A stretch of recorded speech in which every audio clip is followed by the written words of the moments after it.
ممكن واحد طول اليوم عايش على سلطة وفراخ مشوية، وأول ما الساعة تيجي 3 الفجر يبقى واقف قدام التلاجة بياكل رقاق بايت أو مكرونة بشاميل ساعة وكأنه بينتهي من الدنيا كلها. هو احنا بنتجنن بالليل ليه؟ المشهد ده بيتكرر كل يوم. تفتح التلاجة بهدوء، تمشي على طراطيف صوابعك وتفتح حلة المحشي كأنك بتفكك قنبلة ذرية، ولو الغطا عمل صوت قلبك يقع في رجلك. والأغرب إن الأكل البايت اللي محدش بصله الصبح بيبقى تحفة فنية بنص الليل.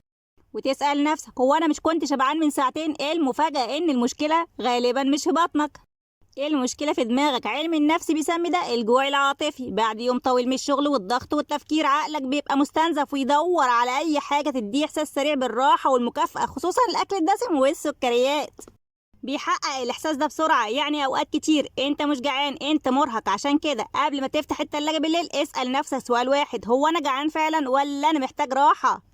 ودلوقتي قول لي ايه اغرب اكله اكلتها الساعه 3 الفجر وبعدها قلت انا عملت كده ليه؟